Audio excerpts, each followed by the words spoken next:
My fiancée was mute, strikingly beautiful, and seemingly easy to push around. I deliberately left her behind, just to watch her cry her eyes out. Later, when her voice came back, she blindfolded me with a lace ribbon, leaned close to my ear and whispered with a sweet laugh, "Darling.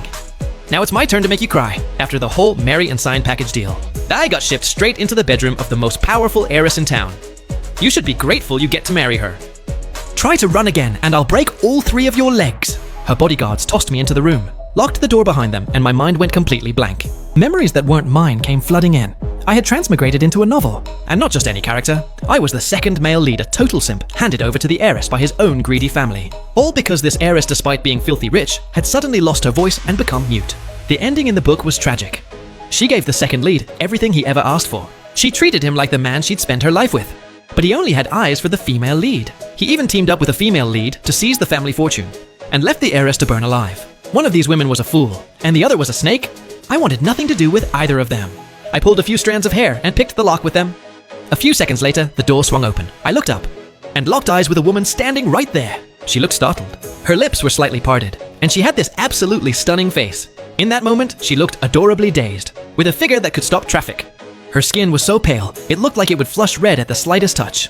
My whole brain just short-circuited. I've lived a good chunk of my life, and I had never seen a woman this beautiful.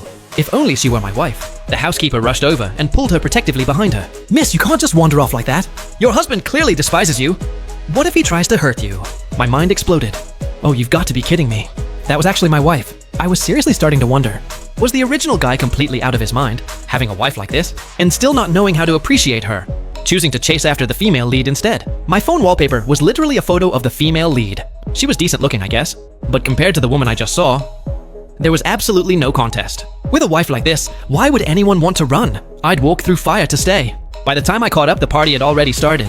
Emily stood alone in the corner, despite being the true heiress of the family. Meanwhile, Shelley, though nothing more than an illegitimate daughter, was surrounded by a crowd of admirers.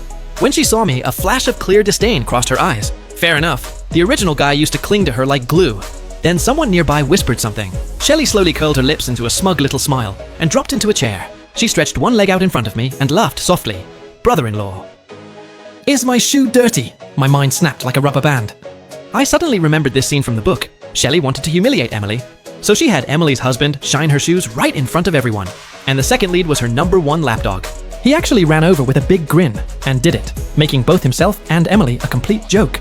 I laughed coldly to myself and played along like I was going to comply. But as I passed by the waiter, I quietly stuck out my foot. The next second, the entire tray of drinks came crashing down right over Shelley's head. She went ballistic and started shrieking. I acted completely shocked. The waiter obviously didn't do that on purpose.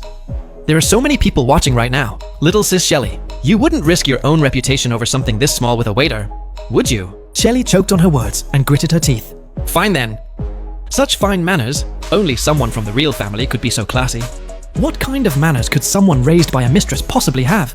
Anyone with eyes could see what I was really saying. Shelley's face turned stone cold as she shot to her feet. I was about to fire back when in the next second, Emily actually stepped forward and stood right in front of me. She didn't say a word. She just stared Shelley down with a furrowed brow, and that alone was enough to shut her up. Shelley was clearly intimidated by the real heiress. She bit her lip and was about to back down. But Emily grabbed her by the arm. "Sis, I'm already over it. What more do you want?" Emily opened her mouth.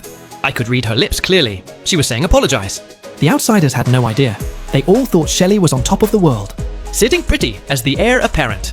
But she knew the real truth. Most of the family's shares were still in Emily's hands. If Emily ever decided she was done with her, it would only take a snap of the fingers. Sure enough, Shelley's face stiffened, but she still swallowed her pride. "I'm sorry. I hope you won't hold it against me." I felt a deep sense of satisfaction, and something surprisingly warm in my chest. This woman was too good. How could someone like her end up dying in a fire? I quietly made a vow. I would never let that ending play out.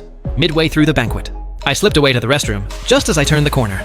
A hand covered my mouth and shoved me against the wall. It was Shelley with a pouty look on her face. "Ryan, how could you forget our deal? Why did you take Emily's side against me just now?"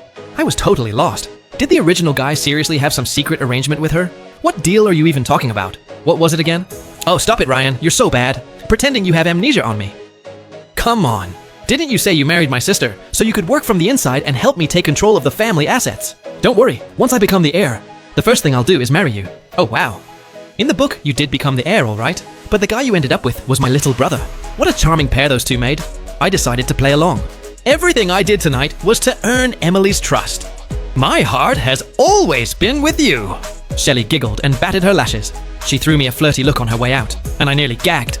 I almost threw up my last meal. When I glanced up, I caught a shadow in my peripheral vision. Emily was half hidden in the darkness, her expression unreadable. Oh no, how much had she heard? I was so embarrassed I didn't know what to say. I slowly moved closer and tried to break the ice. How long have you been standing there? She thought for a moment, then took my hand and wrote something in my palm.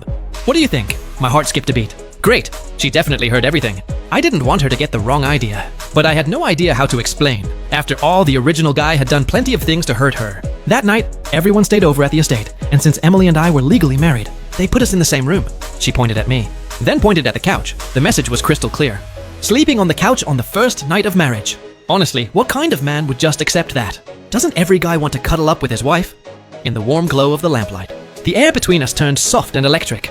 I couldn't help reaching out and taking Emily's hand. She turned red and glared at me, all puffed up like an angry little blowfish. Something in my chest went warm. I leaned in closer, but the next second, she kicked me to the couch without a second thought. Fine. I couldn't rush things anyway. I had to give her time to adjust. When I woke up the next morning, I was alone in the room. The bed where Emily had slept still carried a faint and delicate scent. Even the single strand of hair she left on the pillow looked impossibly elegant. She really was something else. My wife. Then there was a knock at the door. I opened it, and the last person I expected to see was Shelley, first thing in the morning. What a mood killer! Her gaze dropped to the side of my face, and something shifted in her eyes. She went quiet for a long moment. I did my best to keep a polite smile. Good morning, Shelley. What brings you by this early? She seemed to snap out of it. Tomorrow, Emily and I are going head-to-head for a project bid. Go steal her presentation file. Help me win that contract. Calling you calculating is an understatement. Relax, sis. Consider it done. I suddenly felt a rush of relief. Thank God she couldn't talk right now. When I went to wash up, I finally caught a glimpse of myself in the mirror. Aside from the same handsome face as always, there was a very obvious lip print on my left cheek, and I was pretty sure it definitely wasn't there when I fell asleep last night. Well, I'll be. Turns out underneath that angelic face, Emily was hiding a little secret fire. Says no with her mouth, but her body tells a whole different story. Women, on the day Emily headed out for the bid, I shamelessly invited myself along for the ride. Emily was still giving me the silent treatment. She wasn't having it, so I leaned in close on purpose, pointed to my left cheek and said, "Oh, funny thing happened this morning." There's a lip print on my face out of nowhere. And the two of us were alone in that room all night. Honey, any idea who could have done that? Emily froze. Gee, I wonder if some sneaky little troublemaker snuck in at midnight. Babe, you have to stand up for me. She went completely quiet and just let me put my arm around her waist. She behaved perfectly the whole ride over. Once we got to the company, I slipped away to meet Shelley in the restroom. Sissed me. Everything's right here. You're going to crush it out there. She didn't say a word, just stared me down, her eyes lingering on that faint lip print on my left cheek. Then finally she let out a soft, Not long after the meeting got underway, Emily presented first, even without being able to speak. She had laid out everything she wanted to say directly in the slides. Clean and to the point. Even I could follow most of it, and I was completely out of my depth here. The executives reading through it had no trouble at all, and the further they got, the more satisfied they looked. This was clearly not what Shelley had counted on. I was afraid she'd start to panic, so I shot her a firm look. She gave me a nod back and took a deep breath, then opened up the presentation, and as the screen lit up, everyone in the room was greeted with a series of very adult images.